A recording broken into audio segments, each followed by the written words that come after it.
What is Organizational Materialism? By Jean Allen. For decades the left has interacted with itself in a way dominated primarily by ideological relations, Trotskyist versus Stalinist, anarchist versus Marxist, Maoist versus Social Democrat. But in the wake of the fall of the Soviet Union, most of these relationships have persisted despite their signifying no material relationship. Despite the various vainglorious naming schemes, the difference between a Trotskyist and a Maoist reading group is mostly one of words and historical or literary disagreements, rather than a difference based on practice. This is the realization at the heart of organizational materialism, that by analyzing radical and mainstream politics through the lens of practices in organizations instead of the ideological justifications they build up around themselves, we can build a materialist understanding of politics. This material analysis comes from connecting tendencies in radicalism directly to the kinds of practices they commonly engage in.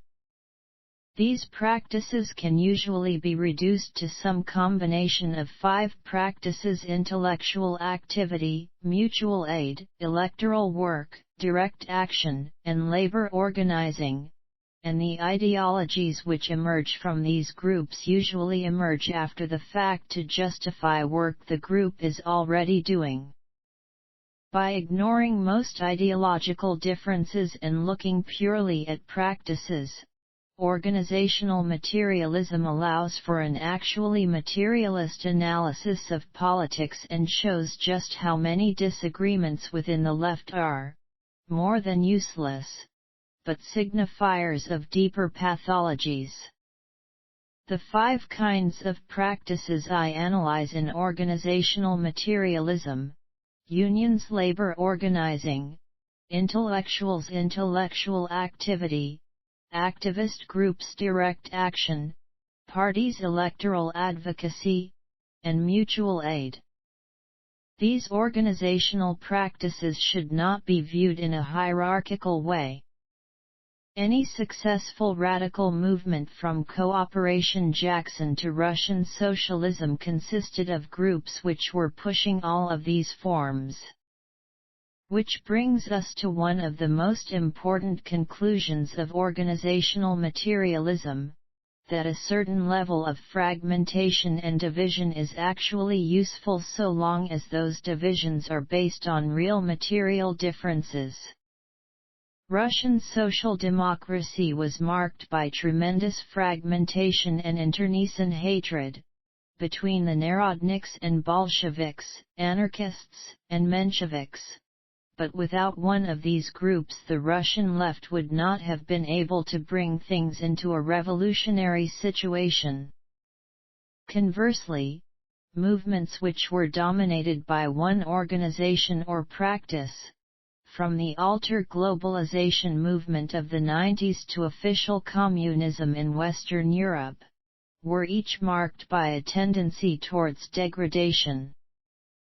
This slow degradation comes from a tendency in movements dominated by a narrow collection of practices and organizations to fall into the problems that characterize that particular practice.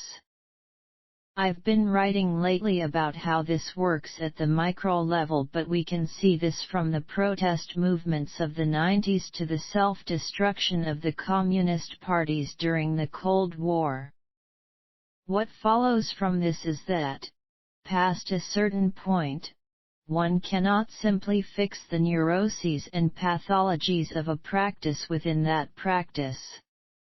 The answer to a movement which has too many activist organizations is not necessarily another activist org which does the same thing but better, but a larger diversity of organizations. On the flip side, successful mainstream political machines have elements of each of these practices within them. Their patronage networks include unions and firms, liberal or conservative newspapers and think tanks which support and develop their views, and charities and NGOs which have by and large replaced the welfare state as a purveyor of aid and now serve the same role that they served in the 19th century during the golden age of political machines. While political machines have receded from view as the liberal social sciences have focused on more individualistic ways of analyzing politics, organizational materialism allows us to understand the links that exist within the bodies which currently dominate our urban politics. This is merely an introduction to a framework I've worked on elsewhere, notably in the Left Wind, where I published Organizational Materialism in all its 20-plus pages. If you're interested in an expansion of these ideas, I would start there. But there are notable gaps in this framework, which myself and other comrades are working on. With this space, I'm going to write a series of smaller articles, ideally this size, expanding on the concepts I laid out in that paper, and I hope y'all come along for the ride.